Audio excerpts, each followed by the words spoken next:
My name is Greg Gordon. I'm 70 years old. I spent the last 2 years in the House of Peace, which I call the House of Hell, because of their thinking that they're above the law and the way they treat people. And on the weekends and after 5 o'clock, they're not available. You can't talk to them. And the housing resident, Hilda, you can't go to her place for anything unless somebody's dying, I was told. And if they were to go to her house and knock on the door, they could be expelled from the program. I think that the city of Salinas should know what's going on with their housing people. If you're not getting people off the street, we're good on what are you doing? The problem is we need to get people off the streets and into housing.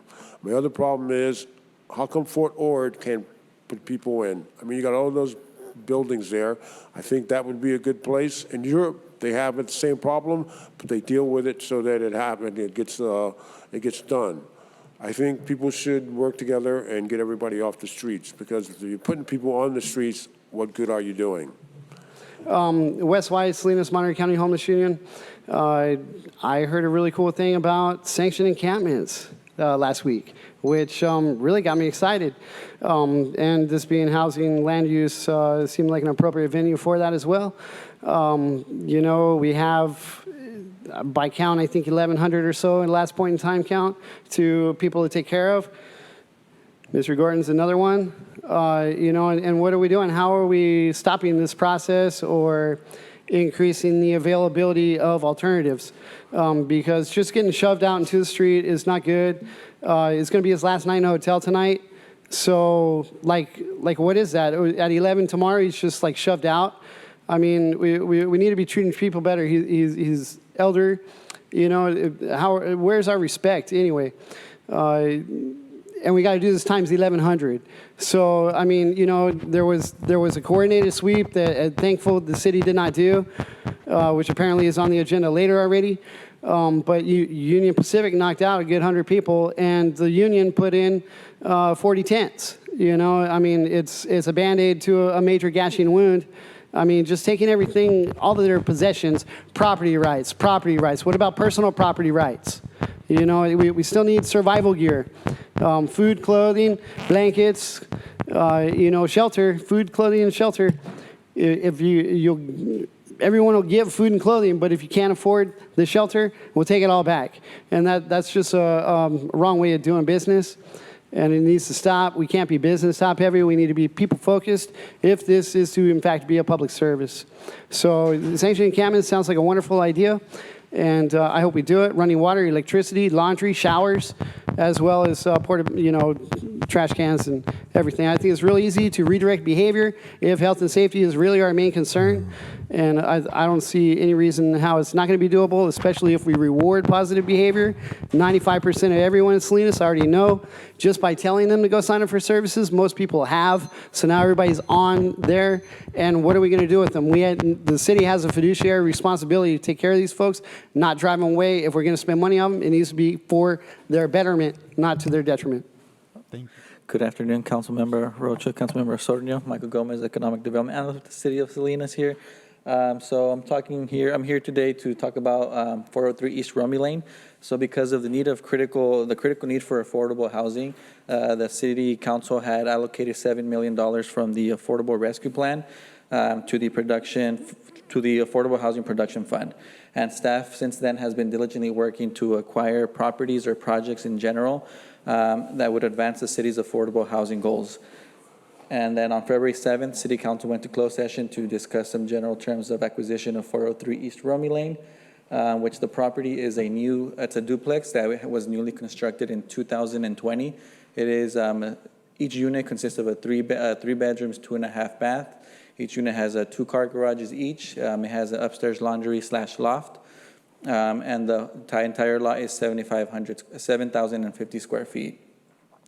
Each duplex consists of roughly 1,600 square feet. So it's fully remodeled because it was built in 2020, and it is going to come equipped with the bedding, refrigerator, stove. So pretty much it's going to be room key ready. So for when we acquire it and council approves this acquisition, we'd be able to move a family in there pretty quick. So the purchase and sales agreement, the kind of main terms, the property was listed for sale at $1.550. The purchase price is $14550, so it's $100,000 under their listing price, and we expect to close escrow on May 1st. And pretty much the next plan after we do acquire the property is the housing division will work in developing a rental plan that it's consistent with the housing regulations to rent the duplex, as well as release an RFP to hire a property management company that will oversee maintenance of the property, provide technical support, or not technical support, provide tenant support on the property. So we're going to move forward to council on this coming council meeting, March 7th, to make a motion to approve the resolution authorizing the mayor to execute a purchase and sales agreement in the amount of $1.45 million for the duplex at 403 East Romie Lane. And then just want to make pretty much make it known that this funding or this property is going to be owned by the city. It's not going to be transferred over to Bay Area Community Services as the property on Bautista. So this is from the ARPA funding, not from the Family Homeless Challenge Grant.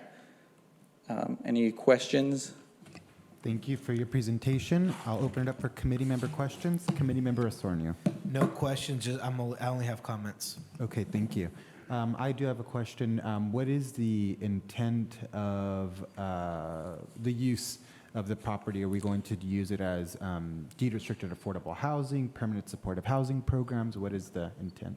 So it is going to, I'll let Megan. Sorry, you could probably answer. No, I mean, per council direction, this is not the same as the BACS program. So it would be potentially, because we're looking at extremely low, very low and low incomes. So we would create a rental housing plan and look at how we would meet the fair housing regulations, but also looking at there's a number of people who are on waiting lists for affordable housing. And I think the thing that would be the target is large families, because a lot of times large families are not able to find the housing units that they need because there's a lot of 1 and 2 bedrooms, but if you have a family of 8, that's not really going to work for you. So I think more than anything, we're probably looking at people with large families. It is possible that there might be someone who's working poor that could even be on a shelter list, but our main thing is to kind of work through, coordinate with the housing authority, and make the opportunity available to low-income families. Okay, and so this would be a partnership with the housing authority, and this would be eligible for people with Section 8 vouchers? Exactly. We would it. look at that. I mean, we know that there's a dearth of, again, these larger units, and people have holding vouchers that can't. We also may look at people who are very hard to place, whether through domestic violence or even folks who don't have documentation. Maybe their kids are documented, but they're not. So I think it will give us a flexibility that some of the subsidies may not provide. But we're also looking at longevity too, because if we do get some level of income, we could roll it back into other housing programs. So we're going to be working on a housing plan, and we could come back to this committee once we're ready to lease just with our housing, draft housing plan, if you would be wanting to hear that. Thank you. And my last question is, would there be a range to the qualifications in terms of income-wise, like extremely to low income? Would that be the range? Yeah, exactly. We're not, it's not for moderate, but yeah, it's for the 60% and Okay. lower, 0 to 60% Got of it. Okay. area median. Okay, thank you. Those are all of my questions. We'll open it up for public comment. If there are any members of the public that would like to comment on this item. And were there any email correspondence? No correspondence. All righty, so we'll close public comment. We'll bring it back to the committee for comments. Committee member Osornio. Yeah, thank you. Just wanted to point out, the knowing what the price on there was, asking price, being able to get $100,000 in cost savings. I think that's great. What we're going to be able to use this city-owned property to be able to house folks here locally. I think it's a great way to put resources. It's investing into the community. So I just want to say thank you for the creativity and just really glad that the city of Salinas is really prioritizing trying to look for solutions, and this is a nice home. So whoever gets to be there, I know that I know Councilmember Rocha is always really making sure that we're looking at details when we are looking for folks coming into Salinas and doing these big projects. We want them to look nice, and we just want to slap them together. So this is a really great purchase, and I'm just glad to support. So thank you. Thank you. And I want to echo those comments. Serving on the Housing and Land Use Committee, being on the council, and even when I was on the school board, one thing that I realized was we have a lack of economic mobility opportunities for people who are identified as low income. So we have shelters, we have permanent supportive housing programs. Going from a shelter, permanent supportive housing, to a market rate unit is such a huge jump that it is nearly impossible, with rents being $3,000 and above. So we need to establish that bridge, if you will, for economic mobility for families and anyone who is below the average median income in terms of income-wise. I think this is a fantastic program. I would love to see this grow. I know we allocated $7 million, and in the event that we acquire more properties, I would really encourage us to look at creating some sort of a board, if you will, that allows for tenants to have representation on a board that governs these types of programs. When I was on the school board, we were looking at doing an affordable housing, faculty housing program, and having a board to oversee that would have elected members of the people who lived within the faculty housing, similar to that of the Housing Authority's Board of Directors.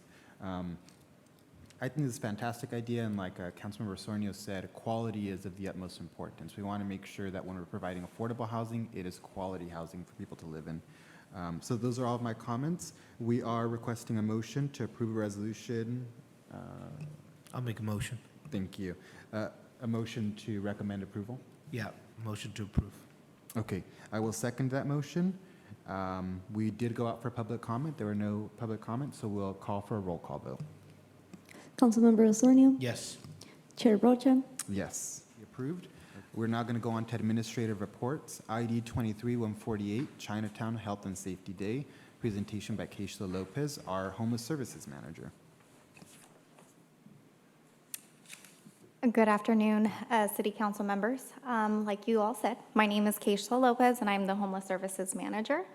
So today I will be presenting an update on our efforts for the Chinatown Health and Safety Day coming up on March 14th, 2023. Oh, sorry. So Chinatown Outreach Coordination was a collaborative effort. So starting December 2022, the City of Salinas attended the Salinas Downtown Community Board, in which Chinatown providers shared that they would like to be part of the solution to address the Health and Safety Day coming up in Chinatown.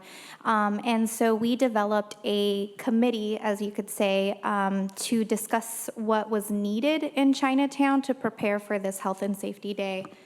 And so the goals of this meeting was to collaborate with one another, to plan a resource fair, and coordinate street outreach efforts between the different street outreach programs, and also have case discussions for those a little bit more complex situations.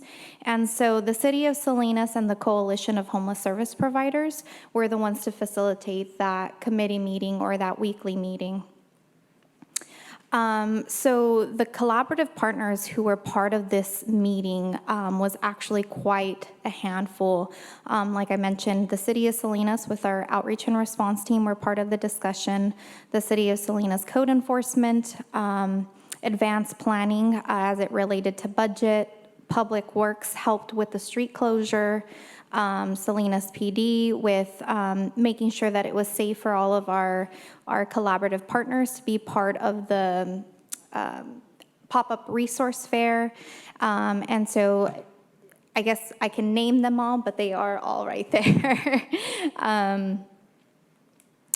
So in the Chinatown Pop-Up Resource Fair that was on February 3rd, we had 36 participants of Chinatown who attended the tabling event. And so at the tabling event, including all the partners that were in the photo before, offered resources the day of. So people were able to sign up for resources on that same day.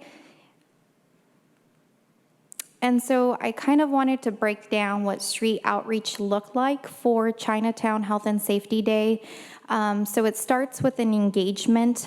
So part of the role of the outreach teams is to provide the message that there is a Health and Safety Day coming, and it is intended to let people know, or folks know ahead of time, so that they can start doing some planning on what their next move will be. So that was one piece. Another piece of our outreach efforts were during the case discussions, we actually went into the homeless management information system and looked up a lot of these individuals that we made contact with and saw if they had an updated coordinated entry. As you all know, coordinated entry is necessary in order to be referred to permanent supportive housing. So whoever did not have a CARS or who needed an updated CARS, we identified who those people were, and then the street outreach teams were then dispatched to go locate them and update those cars. Part of engagement is also encouraging emergency shelter. As you all know, we have the Chinatown Navigation Center that the Salinas Outreach and Response Team works very closely with when coordinating and doing warm handoffs too. And then there was the social service referrals that encompassed all of the service providers that attended the pop-up resource fair. And then in the orange, like I mentioned, CARS connects you to permanent supportive housing, but it also connects to the upcoming home key projects that we have. So we wanted to make sure anybody who we knew would possibly be eligible was made eligible for those upcoming referrals that will be made to our Salinas and Sanborn and home keys. Let's see, and I mentioned the Chinatown. So case discussions. The Salinas Outreach and Response Team has a method to their madness in which they go out and identify the different tents, who is living in those tents, identifying who are stayers, who are goers, based on the engagements that they made. And so what they found was that there was approximately 50 tents in Chinatown on Bridge and Market. And of those 50 tents, the persons that they determined were engaged and wanted services were only 14. And of those 14, 2 referrals were made to the Chinatown Navigation. Well, everyone was messaged that the Chinatown Navigation Center had beds, but 2 referrals were successful because the person chose to want to participate in that referral.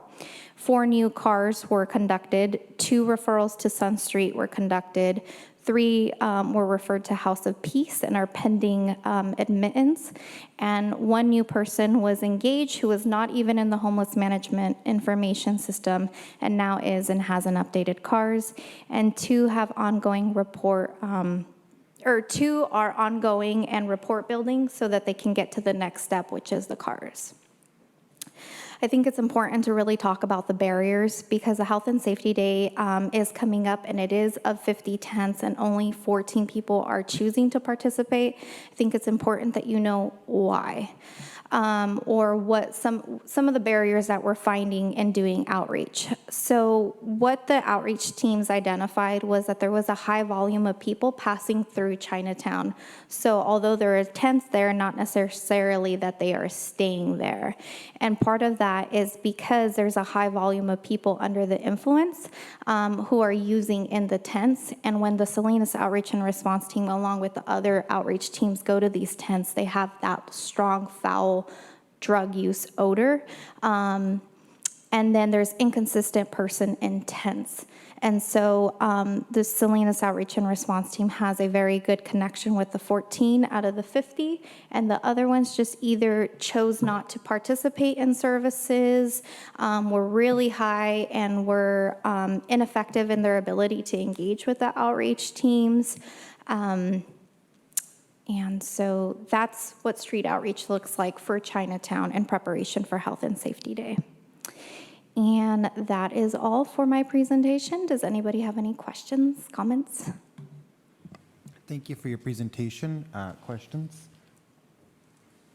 Yeah, so when I can't remember, was there a map in this? No, there's no map. Okay. The only reason I ask that is because as I'm thinking about Chinatown, obviously being the council member represents that area, I think of, like that area where like there was like a, there's a PG&E and then there's around that. I don't know what street that is. I don't know. I get it confused sometimes. I don't know if it's Carr Street or. I think it's Bridge. Bridge. Okay.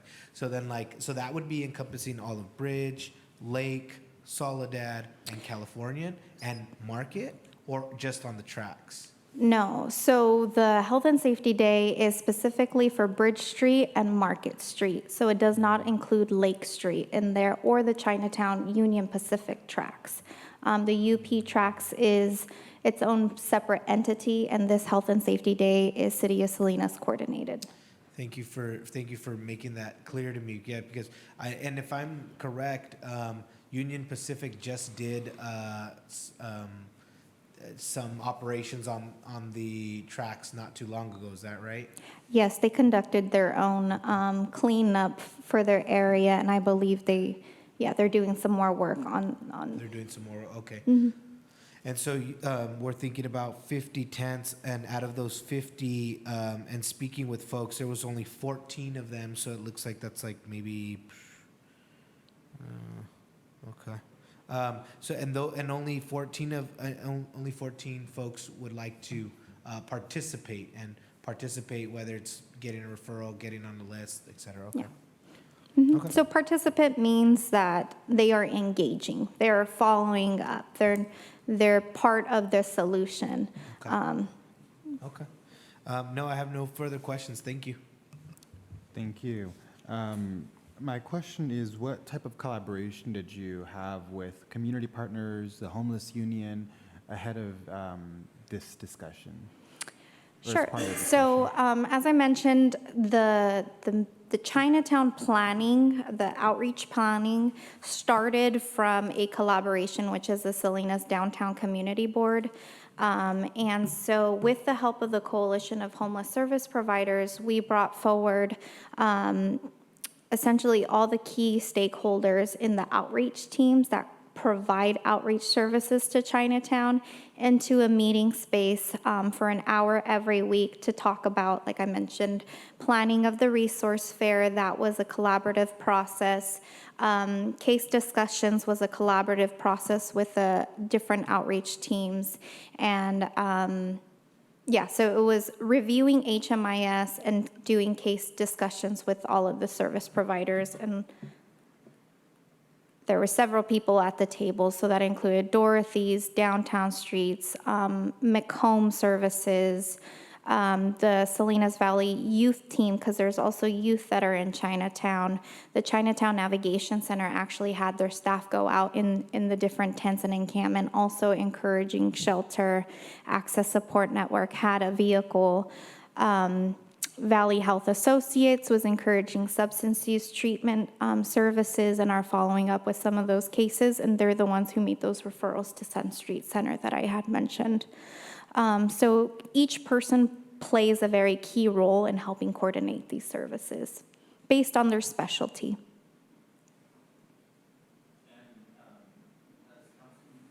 As Councilmember Sornio pointed out, 14 out of 50 are participating in it, and you did identify some reasons why others are not participating. But outside of that, what do you see as a potential way to increase engagement moving forward? That's a loaded question. Sobriety. I think that we've tried to meet people where they are by bringing service providers that are professionals in that specialty, specifically, like I mentioned, Valley Health Associates. That's their area of expertise, and we're out there providing those engagements. But you can only go as far as, you know, if someone's not responsive to you, there really is nothing that you can do in that situation. People who are declining services may have their own reasons, but we don't just say, okay, we understand, and leave them alone. So our engagement efforts have started from even before December, because the outreach teams are going to all the encampments throughout the weeks. But hyper-focused outreach in Chinatown started in December, and our teams walk the, Chinatown. They'll go tent by tent. So if they say no today, doesn't mean that they're not trying to outreach to them the next week and checking in with them. And that's part of engagement, is you keep checking in with them and hoping that they will say yes the next time that you see them.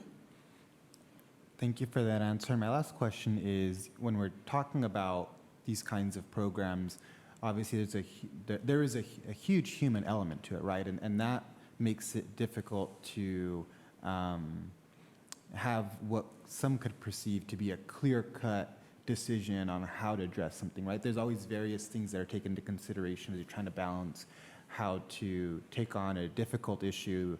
There's always positives to it, and there's always things that negatives to something, right?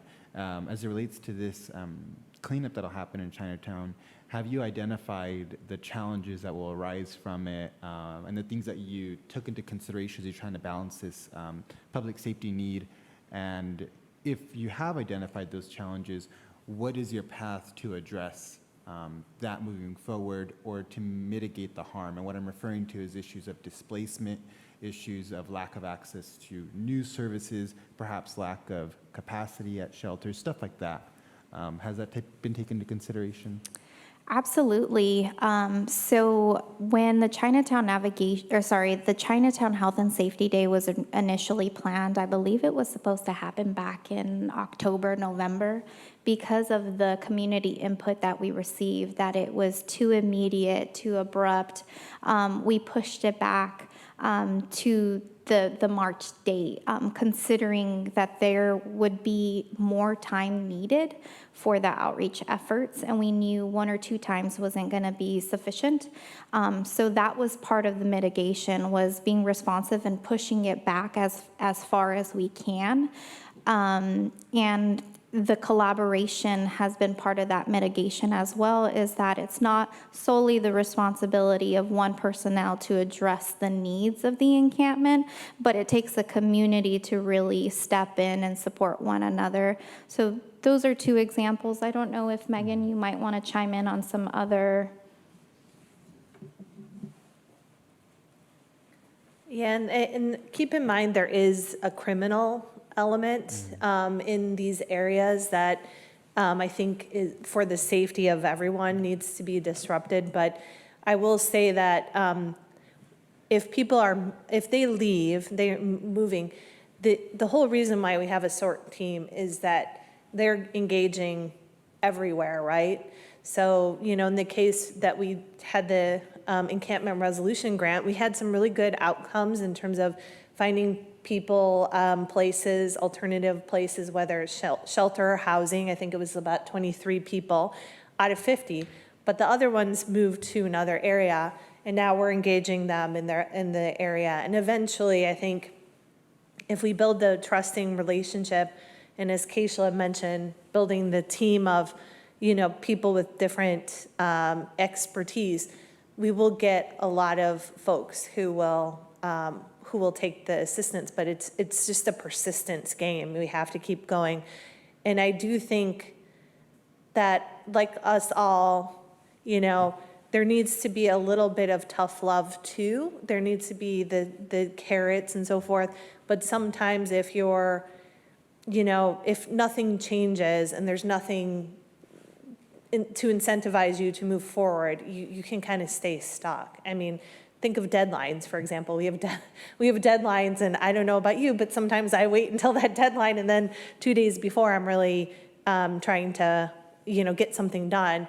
And I kind of think that the same is true. So it's important to engage really early, and then continue to support them, even if they are displaced, or even up until the day. So the team is really working hard to build that relationship and to keep following. And that's the great thing about HMIS. The HMIS system allows us to track people over time and make sure we can continue to find folks.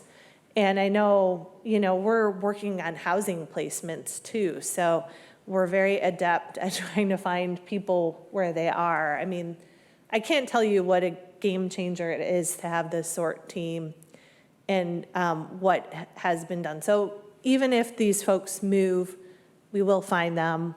We will continue to provide the help. And hopefully, as Keishla said, they're going to be ready at some point.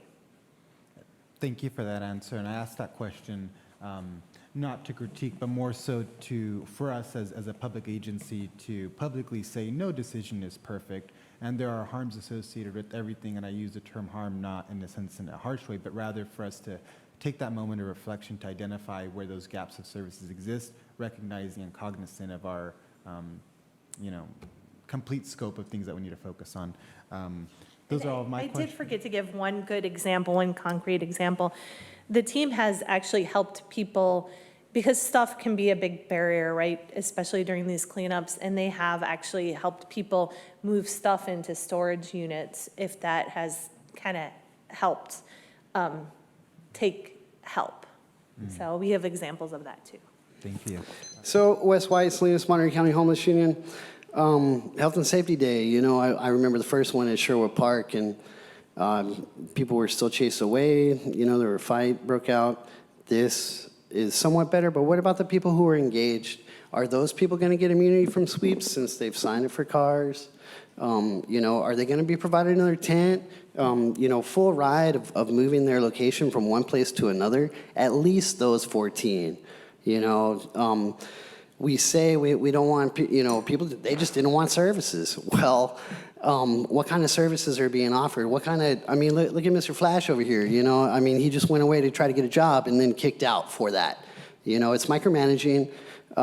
We're looking for reasons to get rid of people to begin with, because all that's money right there. That's all stakeholders of money, but not stakeholders of people that are directly affected.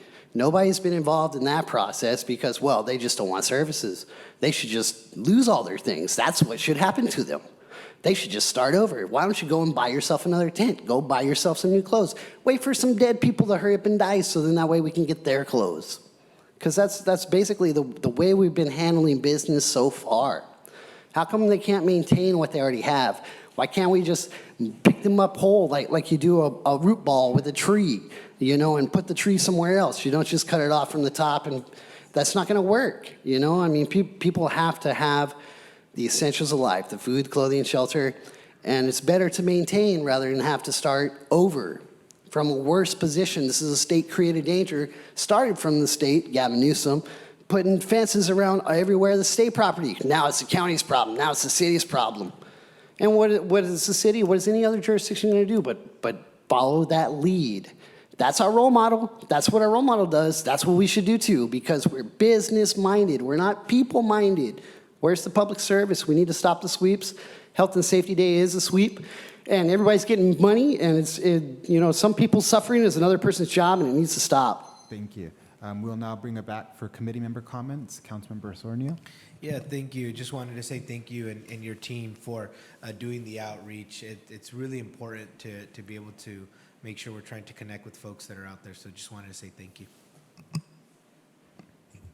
Thank you for your presentation and for being open and transparent with the process. Other cities tend to have a more, I guess you could say, secretive approach to the work that they do to avoid criticism, to avoid people asking questions. And I know that since my time on council, we've made a real effort to be far more accountable to the public, more transparent, increase community engagement, expand our sort team, hire homeless services manager, and also work with community members that bring up opportunities for us to improve on the way we conduct our public service.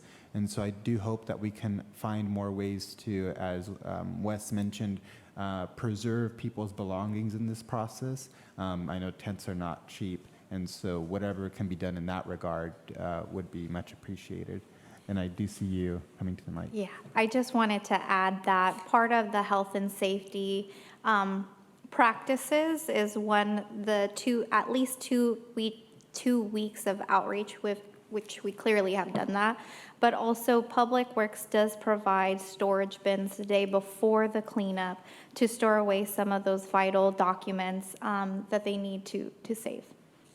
Thank you for your comment. And I do want to point out that the 2 weeks was an increase from what we were doing before. And that was, something that was a discussion that came from engaging community members, working with our staff, new council direction. So I do appreciate the additional time that's been given, because I know other jurisdictions, and us in the past, I believe it was 48 hours or something like that.